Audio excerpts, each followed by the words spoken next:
So very, very excited for this. This is I was originally referring to Blake as Coach Zero because that made no sense. He was our first coach other than my wife and I. So I just thought Coach Zero sounded cool, but it really made like no numerical sense whatsoever, you know. But now at this moment, we've got the CrossFit kids class.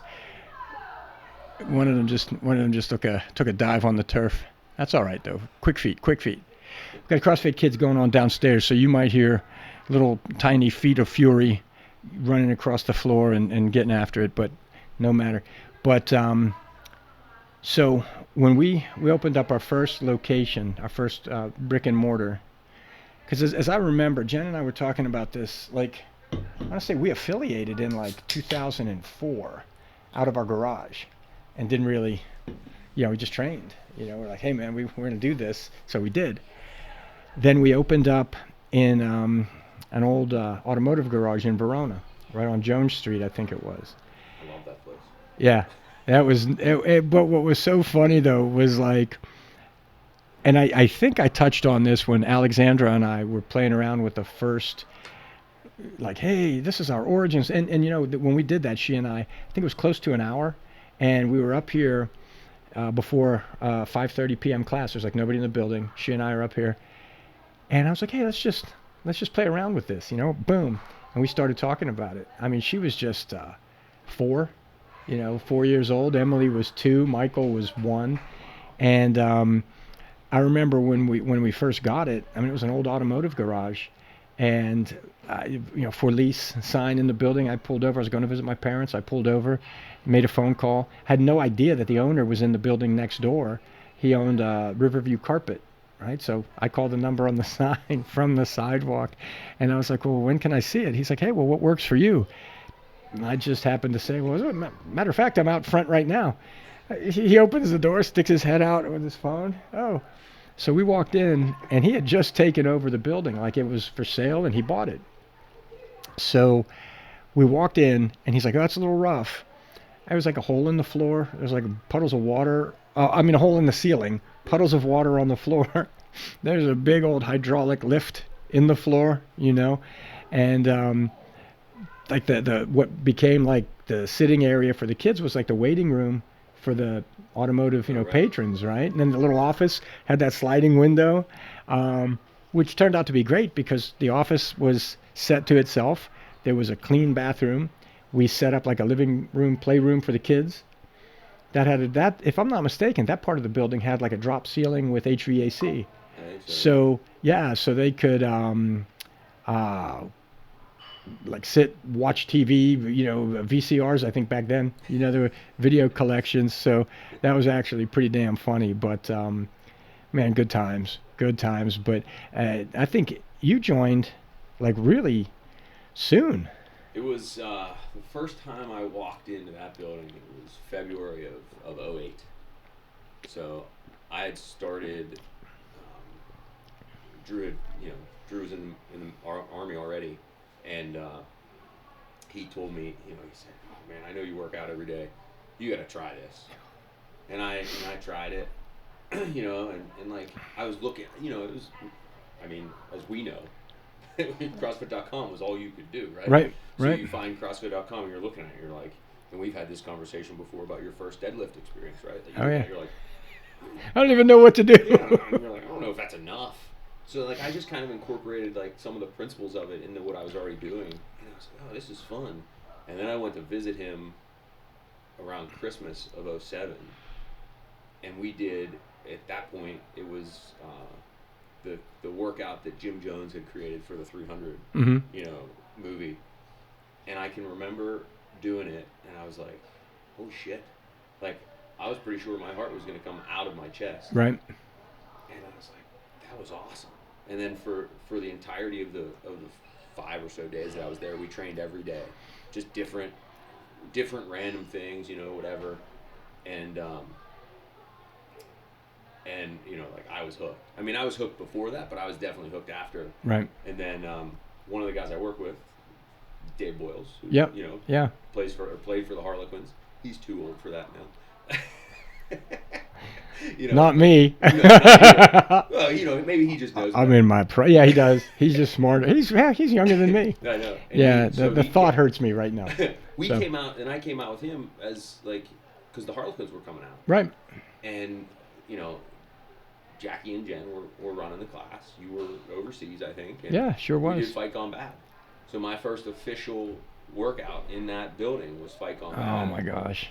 And I can remember having a conversation with Jackie afterwards. Like,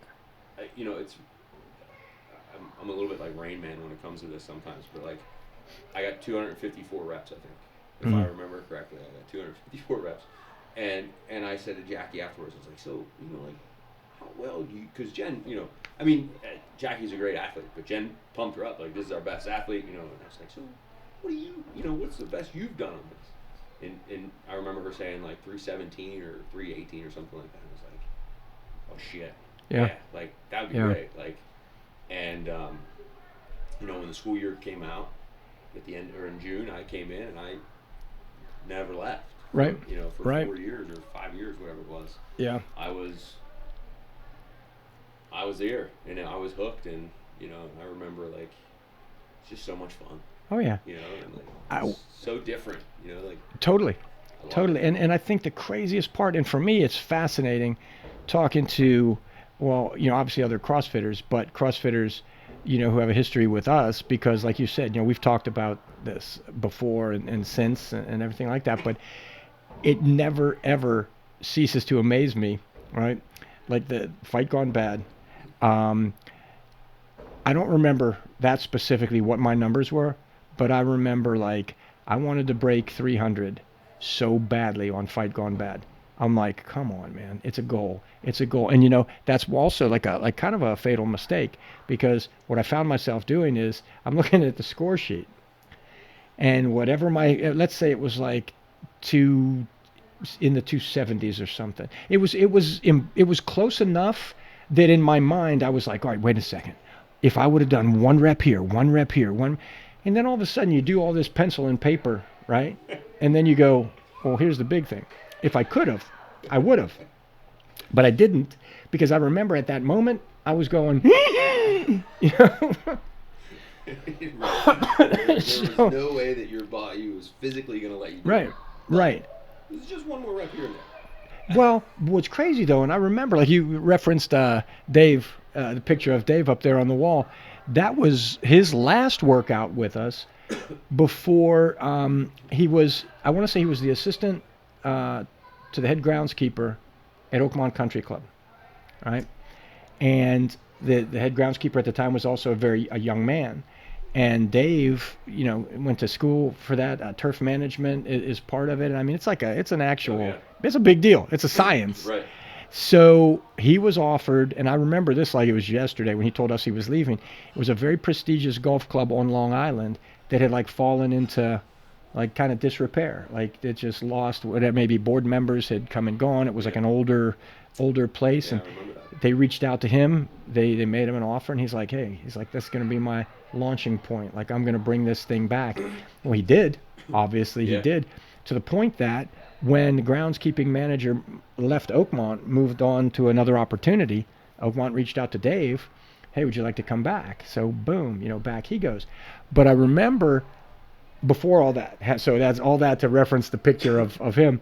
But I remember we were at the original gym.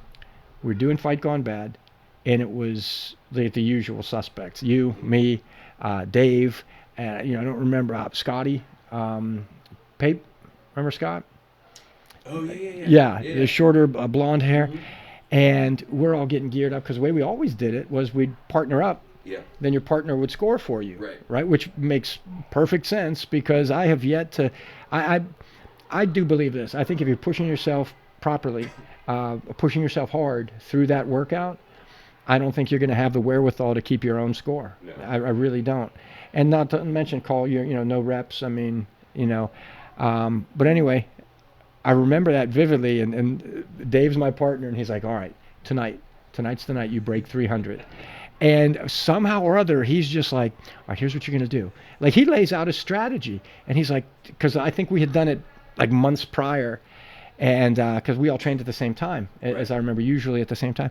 And he laid out something like, he goes, "You're wasting time on the rower. You're killing yourself on the rower. Like, you're not a rower. Like, don't let that be where you make up the numbers." And I'm like, all right. So again, the strategy was sound. Make money where you can the best. So push press, like take it, wall balls, what have you. And sure enough, it was like the very, very low 300s. But I'm like, exactly. But you did it, right? And then you're like, that's awesome. Yep. Love it. But those were the days. And I just told this story to someone about a week ago. And we got the we're here now, RPM jump ropes. Oh yeah. And that was one of the best moves we ever made, was to get like the gym kit. Oh right. So it's like multiple lengths and they're clearly marked. And like the rack that you put them in is marked, and the ropes themselves are marked, and with like 2 sets on opposite sides of them. And I made a joke. This young lady is a member of ours, and it's not funny, but anybody in the CrossFit universe that has used cable jump ropes has hit themselves. Oh yeah. And she's tall, and she's got fair complected.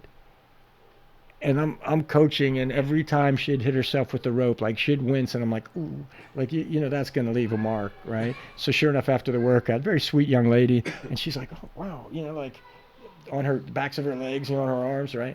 And I said, well, this might cheer you up, I don't know, but I said the first ever cable ropes we had at CrossFit Pittsburgh were part of a bumper plate. Remember, with those bumper plates on Washington Boulevard? Yeah.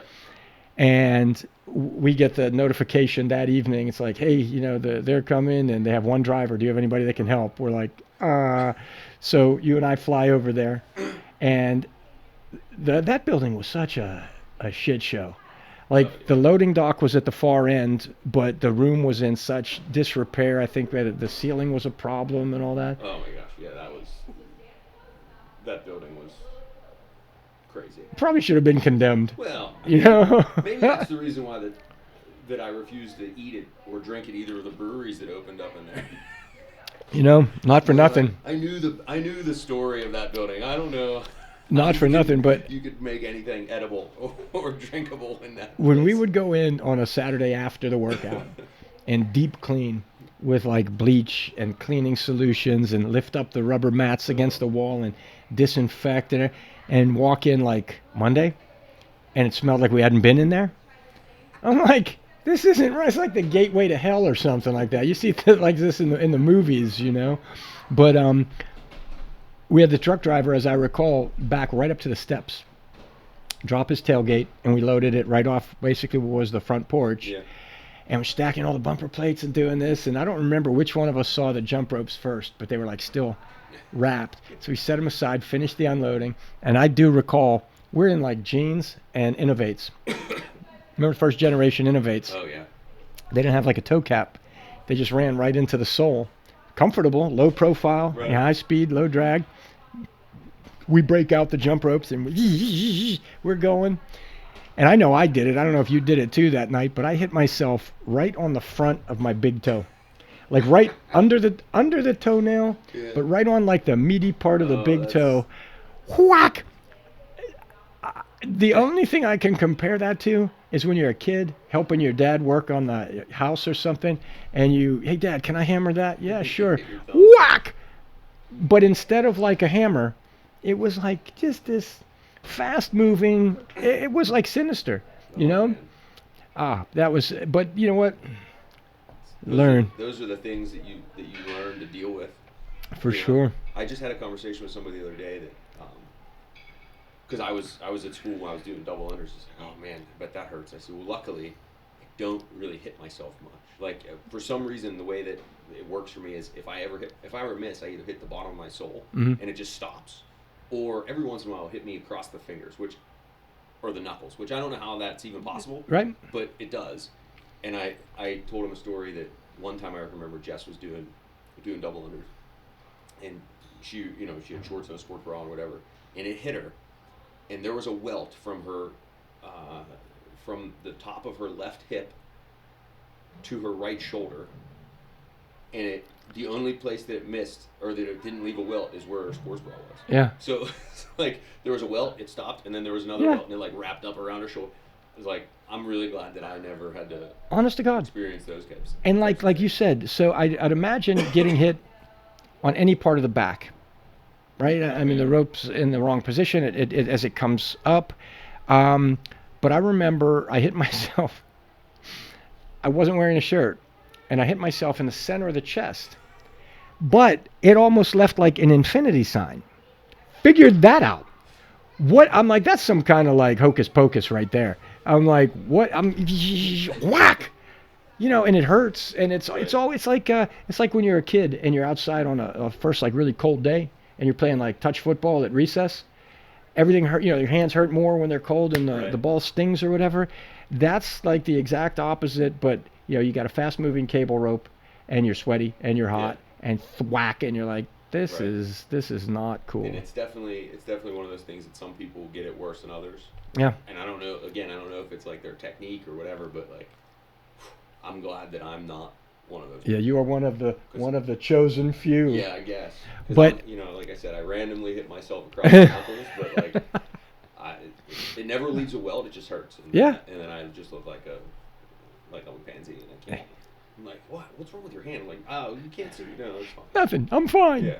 This would have probably killed somebody else. That's right. But one of my favorites all-time stories, though, is the sectionals in 2010, the one and only year of sectionals, right?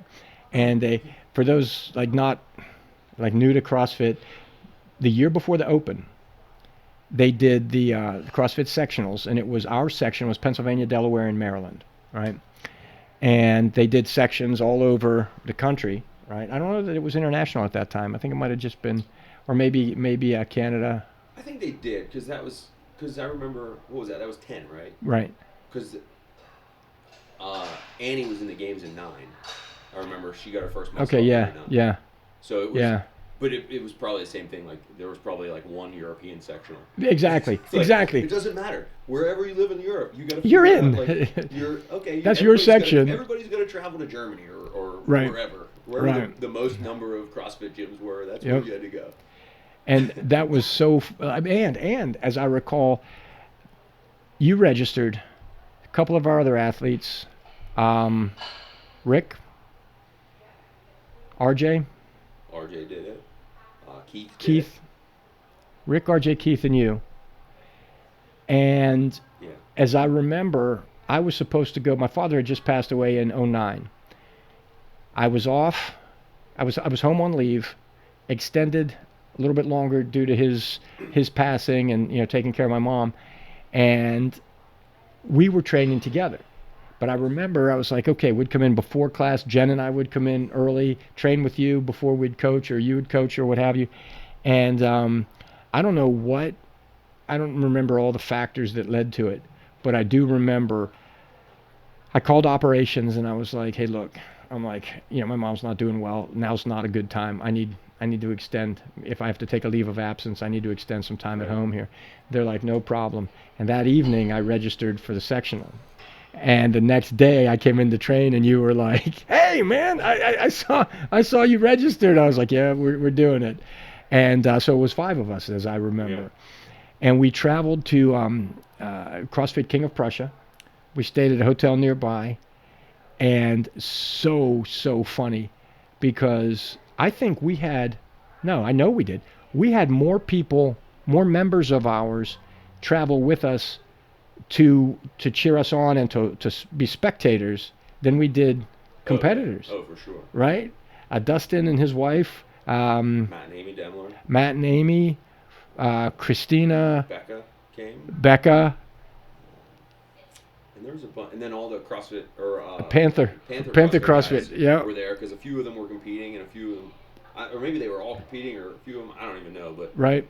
they were all there, and man, that was such a crazy experience because, I don't know if KOP's still like in that same location or not. Yeah. But with the river right next to it, and the Yeah. river's like. The river's dangerously close to cresting, and I never saw rain like that. There's that one workout that's outside that Yep. luckily, we're overhead single arm overhead dumbbell squatting or kettlebell squatting. Right. Luckily, there was an overpass there, so we're not getting soaked on that unless you had to run. And Right. it was like the whole thing. I mean, I still laugh anytime I see pictures from that because, like, especially the 20-minute AMRAP. Yeah. Because like I look at those pictures and Jen was judging, Mm-hmm. but when I went, I was like, that was the last event for me, I think. Right. And she wasn't judging that particular one, so she was standing there and she was coaching me as I did it. And I remember, it was chin over the bar, Mm-hmm. and it was 35-pound weighted vest. Right. Right. So I'm pretty sure it was five reps of chin over the bar pull-ups, and it's like 30 seconds left in the workout, right? And I do my last one, and at that point I would already been butterfly. Like I already knew how to butterfly, but you couldn't, right? Well, I wasn't thinking straight, and I got my chin over the bar, and I just let go. Well, I'm like 6 inches over the bar. I let go. I just smash my chin right off the bar. I fall down, hit the ground. I'm like dazed. All I know is I see Jen, and she's screaming at me. She's like, "You better get your ass up now!" And just, and I like stumble up, pick up my jump rope. Speaking of double unders, and do my Right. however many double unders I get through and whatever.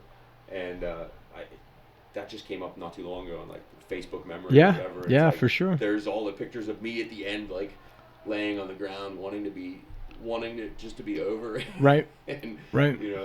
those kind of things are just so much fun to think back. Oh, it's wild. I mean, and as I remember, you and I were in none of the same heats, but the closest we were, there was a short, like, was it 3-minute ground to overhead? At 155. Yeah, barbell ground to overhead. Yeah. I want to say that was my first workout, where I think you did the longer one first. I did, yeah. Because that's right. we were opposites on that. I was the longer one first. Yeah. In the middle, in that one, the short one second, and then I think the outside one last, or something. I Or thought maybe the other way around. the outside one we did not at the same heat, but close together in the middle. Oh, okay. Because I remember you did it first. Like your heat was before mine. You guys came in soaked. I mean, soaked from head to toe. And not as a slight to anybody. It's not about that at all. But I think you and I had the same philosophy. Like, well, it's pouring, and it's cold, so we're gonna get wet. And that's just how it is. It's out, and you had to walk to get under the overpass. Right. To the protected area. And then you had to run to start the workout. Right. So you were already wet. So I remember Forged Clothing had come out with a line of like WOD shorts, like MMA shorts, WOD shorts, So I think we all brought a couple changes of clothes because you don't know how's the day going to go, and you don't want to sit in wet clothes all day. So I'm like, all right, I had a pair of black Forged shorts, like with a gray trident. I remember that. A black T-shirt, and I'm rooting through my bag, and I'm like, and I put on a ski cap, like just a lightweight, like might have been like one of those like Lululemon, real thin. Oh, yeah, but I put that on, and I'm thinking, well, this is really, because I'm looking around there's like that changing area, kind of big community room, and guys are like putting on like sweatpants and sweatshirts, and hey, well, what do you think? Well, I don't know. What do you think? I'm like, well, I think you should all put on as many layers as you can. Yeah. Because that's going to be better for me, Right. Oh, sure. Load it up, all cotton, even better, But I'm like, well, why? I mean, like, and then by the time I got out there, the rain was coming down so hard, it was coming down sideways, right. And one of the judges, I think the head judge of that evolution, God bless him, and it's weird what goes through your head, because I'll tell you this flat out. When my heat was walking out, as we're getting to the door, it did cross my mind. I was like, you know what, man? Like, if I don't do this, like, it's not going to matter. You know what I mean? Like, I don't need to. But I've always tried to get this across to my kids, my son. I'm like, man, if you don't think for a minute that everybody has thought of quitting at least once, you're wrong. Oh yeah. I mean, it's what you do about it, right? You can think it. You might even say it to your buddy. I mean, this is bullshit. Like, this is it. I'm done. I'm not coming back tomorrow. Yes, you are. Come on, you got this. Absolutely. But in that,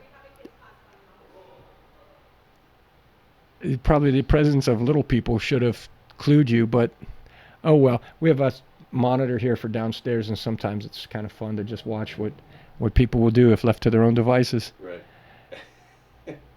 Am I late? Yeah, you're late. Anyway, yeah, I really did. I, honest to God. But I think the funny part was I'm telling myself, man, it's not worth it. Like, why? What are you doing? Where are you going? I'm like, well, because this is my heat, and this is the. Yeah, right. So I'm telling myself no while I'm going out to the starting point. The head judge out there is dressed head to toe in rain gear, like the Gorton's fisherman.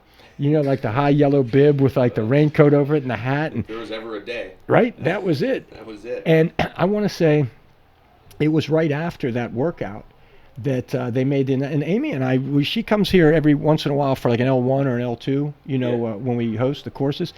And we were talking about that on her last visit. I was like, oh my God, what a great history. You know, what a great history. Yeah. And I said, remember that 2010? And she was like, oh my God, yeah, when they had to make the announcement, Yeah. you know, ladies and gentlemen, anyone parked in the parking lot next to whatever was like a Dairy Queen or Yeah. something, you know? Your car might be underwater. Yeah, Soon. the Schuylkill River is rising faster than anticipated. Right. Please move your vehicles to the whatever west east side, whatever. So off we go, run down, move the truck. But oh my God, And that, I mean, it's so funny that, you know, you bring that up, because then the evolution of it, right? So '09, when there was nothing but regionals. Like, you just signed up, you went to regionals, right? Right. So I signed up, and Danny signed up, and Mike, right. Tucci signed up, and we went down, and we're like, and that picture is right That down picture is still there. down there, yeah. Yeah, it sure is. and we went Wow. down and did it, and I can remember that last work. I mean, the workouts were great, but I remember the last workout on the last day. It was in certain apps and whatever. It's now become known as snake bite. It's 21:59 squat snatches and chest to bar pull ups. Oh, Right? And I remember the last heat, right, which I was not in. But the last heat, Ben Smith was in, right. right? And it was the first year that he had competed. And he's 18 years old, right? Nobody knows who the hell he is. He's, like, the way that gym was set up was there's all these stations, right? I think there were, like, 10 heat, or 10 people in each heat. And his lane was, like, around the corner. He was, like, in 10th place. And they're doing the workout, and, like, 5 minutes in, we're like, okay, and Ben Smith has just finished the workout. Everybody's like, who the hell is Ben Smith? Right. Holy shit, that's fast. Right. You know? And like, and then he goes on, and that, you know, then he won, and he goes on to do all the things he did. But then in 2010, right, they add sectionals, and if you were the top, I don't even remember what it was from that, 20. 60. Oh yeah, so because there were 3 different sections that went Yep. to the regional. Exactly. So the top 20 from our section and whatever. So RJ and I were lucky enough to compete in regionals that year, and it's in a field. Yep, right? Logan, Ohio, in a farm. Yeah, and, Right. and you think about, like, holy shit, where they compete now. You know, compared to 2010, we're in a field. Rogue sets up a rig. Yeah. You know, in some stall mats, and they're like, here you go. Yeah. You know, pull a heavy deadlift, do a bunch of random shit, do a I don't even know if it was a 5K or if it was shorter than that, but like run this trail run, and then when you get to this big ass hill, pick up the sandbag, Yes. and run it up the hill, and Yes. do that. It's like, I mean, all those things are, you know. It's funny because some days I can't remember what I ate for breakfast, but I can. But you remember that. I can Brother, remember all aspects of those kind of things. And I say that all the time. Matter of fact, Byron and I, he was on last week, and we were talking about that. And I said, you know, that's one of the things, too, that I think is incredible about being around this long. Ben Smith, when he was first introduced to us, Jeff and Maggie, and it was at, I thought it was at Logan, but that would have been 2010, so that would have been after he already competed. So it had to be before that. But, you know, we were at an event, and everybody had their little camp set up. And as we walked by, Jeff and Maggie were like, hey, guys, how are you? You know, we're like, hey, how you doing, this and this.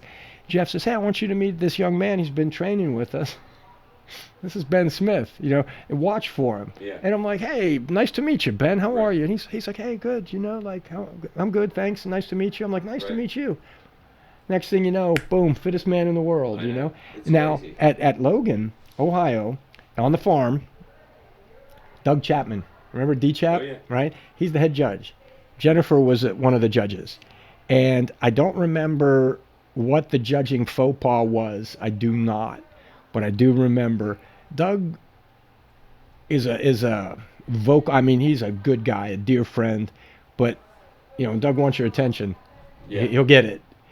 And he's like, I didn't hear what he said to or whatever the infraction was, but he's like, he's looking. He's like, Jen, like, come here. Jen comes over and he's like buzzing in her ear, like, bep, bep, bep, bep, bep, bep. So the next, and I'm like, I'm way over because I didn't really have any. I was just kind of helping out, Yeah. So a little bit later, like Jen and I, our orbits kind of bring us back together. I go, hey, what's going on? She's like, She's like, well, Doug made it really clear, like, okay, I'm reassigning some of these judges. They are no longer judging. Like, they'll run the scorecards. Right. But I guess, again, the best of intentions, right? And he's the head judge. He's like, hey, man, best of intentions don't get it done. And I hate to say this, but like on a Saturday workout, on a backyard workout, you still enforce the movement standards, even on ourselves, right? Yeah. If you don't, there ought to be a good reason. There needs to be a good reason. I don't substitute ring rows instead of pull-ups because I feel like it. I substitute because, hey, at this moment, it's a mobility issue, and Right. I can do this, but I can't maybe do that. Not because it'll give me a faster time, Yeah. right? And I think sometimes we still see it every once in a while in the open. You'll have a coach who what did they call it back in the old days? The bro reps. Oh yeah. I don't necessarily think it's that, but I do think it's It's I like- mean, he's it's like trying. that borderline of like, okay, I'm trying to go fast, Right, and like how fast can I go and still meet that standard, right, right? And it's and I can almost now I wasn't I was kind of in my own zone when we were in Logan. It's funny I don't Logan. yeah, right. Small world, right? Named after Well, the regionals. really, it's named Eh? after Wolverine, but that's a whole different story. But that's what Jess would not agree to Wolverine, so we picked Logan. Well, probably helped him out in elementary. You know what though? I don't know. Yeah, That would have been a pretty badass grade school name, right? I agree. And your name? I'm Wolverine Schaub. Yeah, right. Yes, you are. Right? But like I can remember Power Surge. Yeah. I can That remember. was weird. I know that workout, right? I think the one that was probably in question. There was a bear complex, Mhm. right? And the thing about the bear complex is you combine some of the movements, but you can't combine them all, Right. right? So you can squat clean and then push press, or you can power clean and thruster, Right. There were a lot of people that were squat clean thrusting and then right into a back squat push press, Right. which was probably because other than that, those workouts that was like the one thing that was a question. But yeah, it's funny because you're like, well, I'm gonna go fast. Well, yeah, you have to go fast, but then Right. like if you go fast in a competition sense, like if you're doing it in your garage or whatever, and you're just trying to be healthy, it doesn't really matter because you're gonna slow down anyway, right? Right. It's like self-correcting. Exactly. Right. Yeah. My heart doesn't let me move faster. My lungs don't let me move faster. But in those competitions, you're trying to get that little bit of an edge. Yeah. But if the whole point is that you kind of slow everything down or stop everything at a certain point, so everybody is working at the same like restrictions. Yeah. And then you're- Exactly. and And then you're good. and I think too, it's like the two sides of the same coin, right? We've been around long enough to see that evolve. The adherence to the movement standard. First of all, to have the movement standard clear cut, and I think that was a part of it. And similarly, like just in this past Open, you'll have a judge who trains or coaches. The coaches is a lot of our coaches and members volunteer to be judges during the Open Right. here, and then you'll have like you're counting reps. Clearly, everybody in the room is watching this individual like, but you're missing the standard. Yeah, 4, 5. No, not yet. Right. Stop. Yeah. Fix it. Yeah. And again, I guess and it's not right. It's still not. But at the same time, I think you could go, well, okay. Where's this guy going? I mean, Right. it's a scaled workout right now. Right. So even if he breaks every record set in the scale division, there's no chance that he's Right. advancing. But I think the hard part of it is for the integrity of the Open and optics, let's say, right? Yeah. Somebody else is relatively new to it. Like we had this individual stop in unannounced, and our doors are always open. You know that. We've always been like that, and I've always been proud of everybody we've asked to coach. You all do it the same way that we would. Like we're not even in the building, and it's like, hey, we had a drop in, and I know they're taken care of. Right. We know they're taken care of, and I love that about every one of you guys. Was you really kind of had like a stewardship of it. Like, hey man, right, this is the way we're going to represent it, and you're more than welcome. But I think what happens then is we had this guy shows up, because we always do the Friday during the open. That's always the Friday workout of the day scheduled here. So everybody gets to do it. You just don't have to be scored if you're not competing. Right. So this guy comes in unannounced as a drop-in. And he's like, yeah, I was wondering if I could be scored for the open here now. And I just happened to be here with Jen. And I was like, yeah, no problem. But at the same time, I'm like, it needs to be said, like, it's no problem. However, it's only because I happen to be here. Right. Otherwise, I'm sorry, like, you just don't show up and assume that coach is going to say, okay, all the rest of you, figure it out. you're on your own. Yeah. Like, I'll give you the brief and the warm-up, but I've got to score. So we're doing it, and, again, like, attention to detail, right? And good, thorough warm-up, and this is the workout. Like, real matter of fact, the guy says to me, oh, this is the way you do it. Well, at my gym, so many of us do the open, we just partner off and we score each other. And the first thought that crossed my mind was, oh, and I'm sure they all get validated. Like, I don't want to be an ass, but at the same time, I'm like, well, if so many of you are doing it now, again, I suppose you could argue the point, like, yeah, but it's for fun.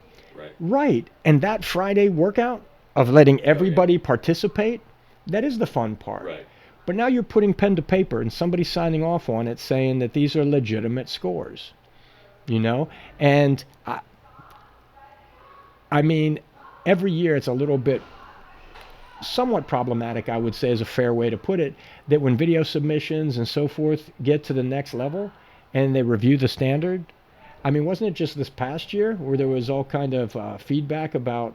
Oh, yeah, there's, and then that becomes, there's logistical problems with all of it, right? I mean, it's like, whatever, hundreds of thousands of people do it. Right. And you're like, okay, well, you have a week, or not even a week, between, like, when it closes, because it's like Thursday to Tuesday or something? Yeah, Tuesday or whatever, but then, like, the next one comes out on Thursday again, so you have to get those scores validated quickly, and then figure all that stuff out. So that could be problematic. And then it's like, okay, well, of them, realistically, like, are you able to watch all those videos? Yeah. Right? Well, and I mean, even that, that's a great point, because my understanding is, excuse me, it's not just like an office of people at HQ that are reviewing the videos. Like, you can have, and I don't know the actual, like, job title or volunteer status, but I do believe that you can volunteer to do that, to review and things.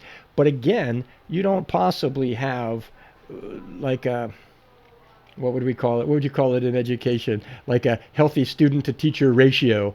Right. I would imagine that if you volunteered to do that, or if you're part of the cadre that reviews these videos, you probably have a lot on your plate. Right.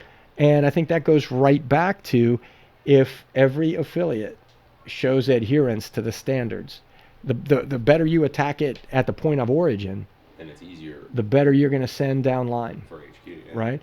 The one year that we've actually, like, we weren't as, like, because Raw sent a few teams to the games over the years. Oh, yeah. I guess we were on, like, the other end of that spectrum. We've been there, not to the games, right, but we've appeared at regionals more than once, which was pretty cool. You did twice. Logan, Ohio. Yeah, I mean, those were like free regionals. Well, no, they weren't. Well, I mean, Logan was a sectional qualification. Right, the one in Virginia Beach was like, sign up, pay us, show up. But you also went. Well, in 11, we made it as a team. Right. Which is funny, because I actually had that. I was looking through my closet today, and I had that shirt, and I was like, oh, this. Right. And like, I was like, oh, cool. It still fits and everything. And what I love about that, and you talk about, like, some fucked up, like, bittersweet, right? Zach and Andrew Oh, both made it as individuals. yeah. And Zach was like, "Man, I'm taking my shot." Yeah. And I'm like, "As you should." And I remember having a talk with Andrew. You probably had the same talk with him. He was like, "Look, man," he's like, I'm thrilled that I made it." And he was like, "But I think I could do better.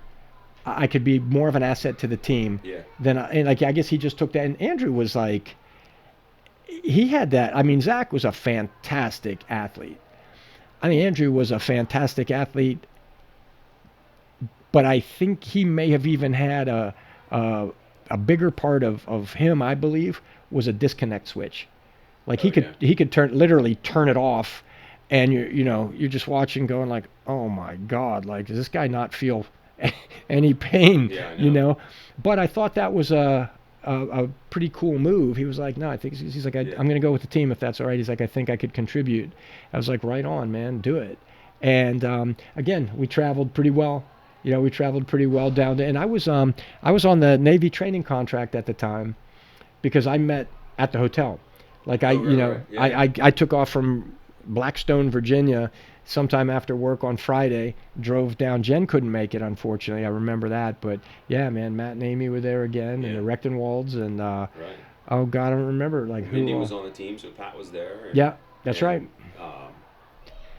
That was Yeah, a good time. it was you and Jess, Andrew, RJ, Mindy, Christina. Yeah, Yeah. Because we were able to it was only 4 people competing at a time, but you Right. could kind of Right. filter them in as you wanted. and if I'm not mistaken, Zach actually ended up winning a. He won one of the heats, didn't he? He may have, yeah. Yeah, I'm He- pretty sure. That was, I'll tell you what, training with him and Andrew, because prior to his accident, that was August of 11, or no, August of 12, I guess it was. No, 11, because we opened Iron City in 12. So August of 11 was when he had his accident, and between regionals and that point, he and I would train Yeah, together pretty regularly, and man, I mean, getting pushed by somebody of that caliber was awesome. yeah, And he had some sadistic ideas for stuff to do, and that was a lot of fun. yeah, for sure, for sure. I remember when we were at the Washington Boulevard location. It was a workout. I want to say it was a Saturday because it was a good group there. And we were all there at the same time. Yeah. And one of the movements was a sprint down to the kennel and back, and we were all kind of clustered at one point because I remember as we hit the turn point, I turned around and we just started to move. And I remember you laughing your ass off because I turned towards Andrew on a dead run, and I go, "What the fuck? Do not let this old man beat you!" And you lost your ass. You're like, "Wah!" And I'm not sure. I know he heard me, Right. but I'm not sure he really comprehended what he's like. What? And then sure enough he picks it up. But oh man, those were such fun times. Oh, there are so many great things that I can remember from Washington Boulevard. I remember, and Terry brings this up a lot, but I remember the one time she was dragging ass on a run, and it was a definite rest. My thing usually is whenever it was a rest day, I would wear flip flops because then I would have no desire to work out, right? And I ran 400 meters with her in flip flops. I think singing to her the whole time, right? Between that and singing, I've already sung "Michael, Row Your Boat Ashore" behind her while she was on the rower, and there's some great things that happened there. And For sure. It was fun, for sure. I mean, For sure. But one of the other things too, and I know we're probably going to have to end here pretty soon, but I'd love to pick this up again because I think there's more to come with your particular story with us. But one of the things I remember most, and Andrew kind of just put in my head, Saturday workout, I remember vividly. Michael was little. Now he's 19 years old, 6 feet, 240. I mean, he's a bull, man. He's a grown ass man now. Yeah, for sure. And he is just he's my boy, But and honest to God, I look at Logan and I'm like, and again, you can't turn back time. That's you just can't. But a lot of the time, when Michael was little, I was overseas. Yeah. So, you make up for it as best you can when you are home. But this was one of those, and Jen would always have him summertimes, like he's in cargo pants, either like his tennis shoes, his little running shoes, or like a little kid like Tevas, Yeah. And this particular day, he's in like running shoes, cargo shorts, and a T-shirt. And dude, he was like attached to your hip. Like every time you were around, Michael's like, hey Blake, So he comes over to me. We're setting up outside, and this particular day, we used because the parking lot at the kennel was empty. Yeah. So we used every phase line. Like if the cars would park like so, the lines that separated vehicles nose to nose, we used those as phase lines. And we took equipment. So let's say like the first phase line's a kettlebell. The next one is a wall ball. The next one is whatever, like laid out systematically. And you do walking lunges to get to them. And then you'd hit your movements, right? So Michael comes over to me and he's like, hey, Dad, can I work out with the guy? Can I work out with you guys today? And I was like, yeah, man. I said, but, you got to do it. You got to do your thing, and you got to stay out of people's way, like stay in your lane. Okay. So he looks around and he sees what everybody's bringing out. He goes inside. He comes out with his little yellow kettlebell we had for him. Well, yeah, because we painted that one yellow. I think I painted it yellow as a joke because the 1.75 pood is also yellow, so we painted that little one yellow too. And so he comes out with his kettlebell, and he's got like a 4-pound medicine ball under one arm, a little kettlebell in the other, and he like walks over and he sets it down. And as we're standing for like the athlete's brief, you and Andrew are standing side by side, and I'm on your other side. Michael comes down the ramp, like pushes between you and Andrew, and both of you, like you just go, well, hey, Michael. And he's like, hey, yeah, hey. And now it's hot as hell, right? And it's summertime and it's hot, and all the guys, have their shirts off. And just as Jen's telling everybody, okay, then we're going to do this, and then we're going to walk to this next line, and we're going to do this, super duper. He does one more look, realizes everybody has their shirts off. He steps back, takes off his shirt, goes and throws it like with everybody else's, and he gets out there and does it, And those are the things, man, when I look at Logan, I'm like, man, this is so cool. So cool. It is so cool. There's, I would look at him. There he is. I know. It's funny. Like so I've tried at home. I'm like, hey, let's work out, and it's like working out with Jess. Like personality-wise, she and him are very, very similar. So like any coaching that I try to do, it's like I'm insulting. Yeah. Oh. So whenever I'm not even gonna talk too loud because she's right downstairs. So whenever whenever the opportunity arose to get him in the CrossFit Kids, I was like, this is great. Let's do it, and whatever. And I don't even try to ask too many questions.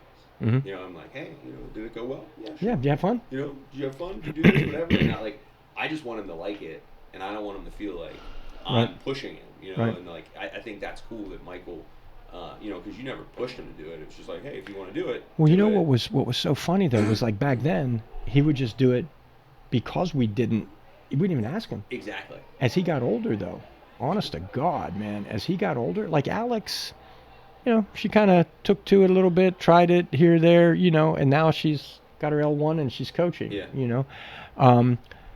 Michael, and I don't know if this was every like father-son thing, I don't know, but I'm not willing to start a fight over it, So as best, back off, watch what happens. Right.